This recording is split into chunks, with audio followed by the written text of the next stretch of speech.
Ou seja, Paulo não fez nada para conseguir mais resultados, o que é uma tentação muito comum. Eu estou bem familiarizado com isso, depois de muitos anos trabalhando na vida pastoral, ensinando em seminários, participando dos concílios da Igreja Presbiteriana.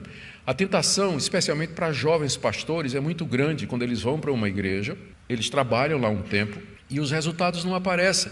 E a pressão é muito grande porque na mesma rua da igreja dele, lá na esquina, tem uma igreja pentecostal, neopentecostal, lotada de gente, né? E ele está lá na mesma rua, com uma igrejinha onde ele está lá pregando, um punhadinho de pessoas que não aumenta.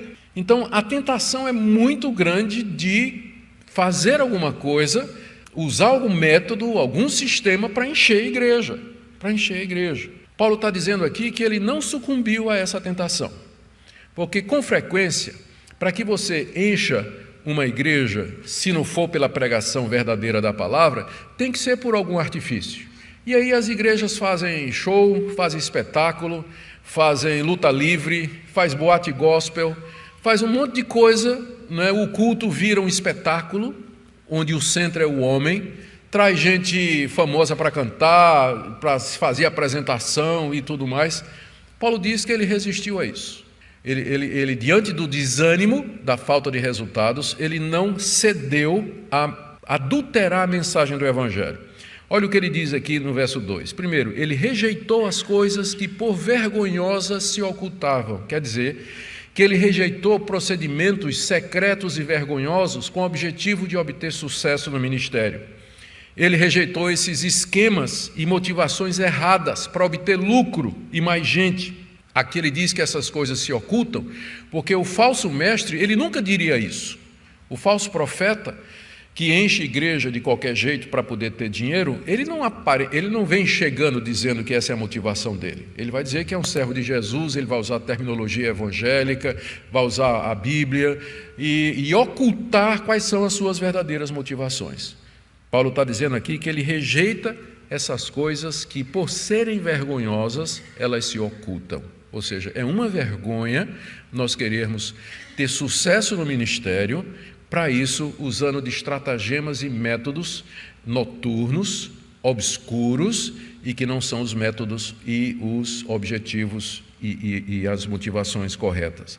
Além disso, Paulo diz ainda no verso 2, ele não andou com astúcia, ou seja, ele não tinha má fé. Ele não tinha má fé.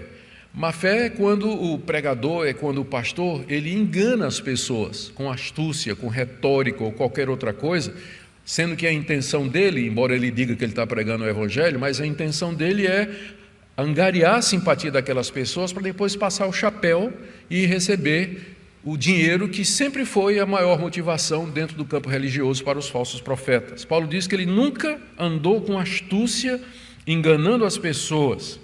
E ainda no verso 2, terceiro, ele diz que ele não adulterava e nem torcia a palavra de Deus, aí no meio do verso 2, não adulterando a palavra de Deus. Adulterar seria falsificar a mensagem. Todo mundo sabe o que é uma gasolina adulterada. Você pega a gasolina e você adiciona alguma coisa. Alguns põem até água, né? É uma gasolina adulterada, ela não é a gasolina original. O freguês está pagando o mesmo preço, está pagando pela gasolina, só que é uma gasolina adulterada. O comerciante desonesto, para ter mais lucro, ele mistura o produto para render mais. Paulo está dizendo que ele nunca fez isso, que a pregação dele do Evangelho era do Evangelho puro, ele nunca adulterou a pregação do Evangelho, misturando o verdadeiro Evangelho com elementos humanos, com o objetivo de atrair pessoas, vender mais e obter lucro com isso. Ele nunca adulterou, ou seja, ele sempre foi fiel na pregação daquilo que Deus tinha dito que ele devia pregar. E a mensagem de Paulo era uma mensagem que nem sempre era agradável de ouvir. É só você ler a carta aos Romanos, ele começa colocando judeus e gentios debaixo da mesma condenação, dizendo que não há um justo, não há nenhum sequer, que todos pecaram, carecem da glória de Deus, que nós somos justificados pela fé em Cristo somente. Depois, em Romanos, ele fala sobre a justificação, que pertence a todo aquele que é justificado, ou seja, é salvo. A mensagem de Paulo era uma mensagem que ia nos fundamentos da existência da pessoa. Era uma mensagem baseada na revelação de Deus que tratava das questões centrais dessa vida. Paulo não estava interessado em entreter ninguém, ter um culto para dar entretenimento às pessoas. Paulo estava interessado em salvá-las da condenação eterna, condenação esta da qual muita gente não estava nem consciente. Então, ele não mudava isso. Essa era a pregação do Evangelho. Ele não misturava com outras coisas, tipo autoajuda, tipo assim, teologia da prosperidade. Ele não misturava com nada disso. Ele pregava o puro Evangelho, porque ele sabia que era exatamente isso que o povo precisava. Ao contrário, ele diz, aí no final do verso 2, antes, ou seja, em vez de andar com astúcia, fazer esquemas vergonhosos e adulterar a palavra de Deus, antes nos recomendamos a consciência de todo homem na presença de Deus pela manifestação da verdade. Pela pregação da verdade, que é a manifestação da verdade, o Evangelho é a manifestação da verdade. Pela pregação do Evangelho, Paulo se recomendava a consciência de todo homem. Era como se ele dissesse, julguem vocês. Vocês ouviram a minha pregação. Vocês ouviram o que eu ensinei para vocês. Comparem com esses mestres aí. Eu apelo para a consciência de vocês, diante de quem eu expus a verdade, para que vocês façam discernimento do que é certo e do que é errado. E ele diz que ele fez isso na presença de Deus. Ele fez isso na presença de Deus. Então, o primeiro ponto do apóstolo Paulo aqui é com relação à integridade manifesta do seu ministério.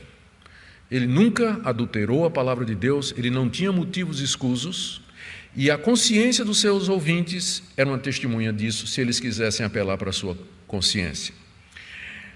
Segundo ponto dele, eu disse que eram 4, né? Esse é o primeiro. O segundo ponto está aí no verso 3. Embora o evangelho de Paulo foi pregado com toda pureza, ainda assim ele estava encoberto, velado para aqueles que se perdiam, verso 3. Eu vou ler. Mas se o nosso evangelho ainda está encoberto, é para os que se perdem que está encoberto.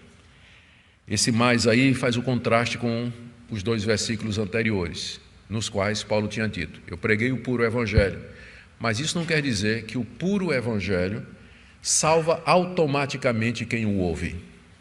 O fato de que uma pessoa ouve o evangelho pregado na sua pureza não garante que aquela pessoa vai crer nesse evangelho e que vai ser salvo. É o que ele fala aqui, que apesar dele ter pregado com fidelidade o evangelho no meio dos judeus, ainda assim eles não se converteram. Por que não se converteram? Porque o evangelho estava encoberto, ele diz aí. Ele é encoberto para os que se perdem. Se por acaso, Paulo diz, se por acaso a minha mensagem ela está encoberta, ou seja, ela é misteriosa, ela parece um segredo, alguma coisa que as pessoas não compreendem, mas isso é somente para aqueles que se perdem. Para estes que estão se perdendo, sim, a mensagem do Evangelho é como uma coisa velada, encoberta, misteriosa e secreta. O que nós percebemos que Paulo está falando aqui é da doutrina ou do ensinamento bíblico da salvação eterna mediante o decreto de Deus, a soberania de Deus e, consequentemente, a pré-ordenação da condenação. O texto não está entrando na doutrina da predestinação, e eu também não vou fazer isso, que uma boa regra, para a gente não errar muito, é a gente ficar no que o texto está dizendo. Mas é evidente que aqui no verso 3, Paulo está dizendo o seguinte, há pessoas que estão se perdendo. Para elas, o evangelho é confuso, elas não percebem o evangelho. Ou seja, um dos sinais de que a pessoa está caminhando para a perdição eterna é que ela não compreende o Evangelho. Compreender aqui não é uma compreensão intelectual, porque todo mundo vai entender essa frase. Deus amou o mundo de tal maneira que deu o seu Filho unigênito para que todo aquele que nele crê não pereça, mas tenha vida eterna. Se você entregar essa frase em grego para um ateu que conhece línguas originais e perguntar para ele, você pode interpretar isso aqui? Ele vai dar a interpretação perfeita. Deus, Theos, nome usado pelos cristãos para se referir à sua divindade, amou, verbo agapau no grego, são 3 verbos no grego para significar amor, esse aqui é amor sacrificial, o filho dele, huios, palavra que significa um descendente e tal, unigênito, monogenes, literalmente aquele que foi gerado uma vez. Então, o ateu vai lhe dar uma explicação perfeita de João 3,16, mas ele não vai acreditar numa gota do que está escrito ali.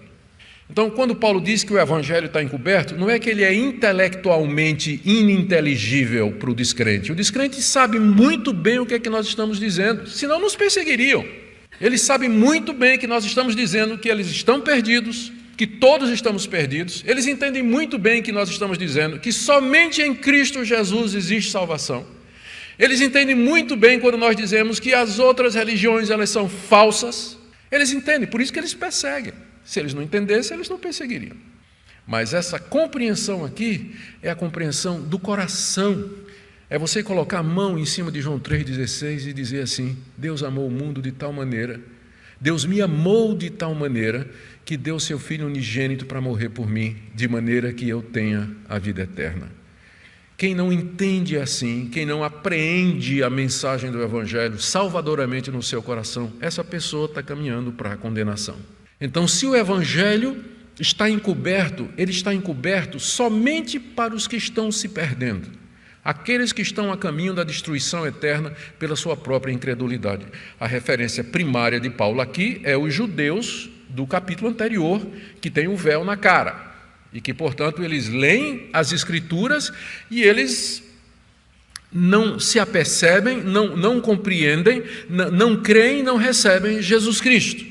Então, eles estão caminhando para a condenação. E com os judeus, gentios, que somos nós, que ouvem a mensagem do Evangelho, mas não se apegam, não acolhem essa mensagem com fé no seu coração.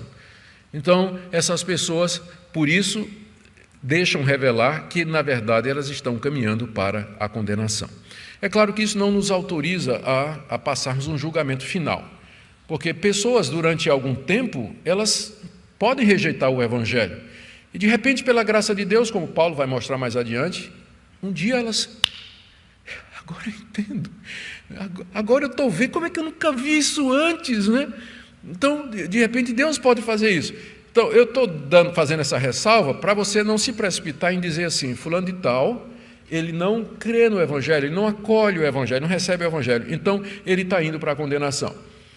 Você deve dizer o seguinte: se ele continuar nessa atitude até a morte, sim, ele é um desses que estão se perdendo ou que se perderam e foram para a condenação eterna, porque rejeitaram a única forma que existe de perdão de pecados e de salvação.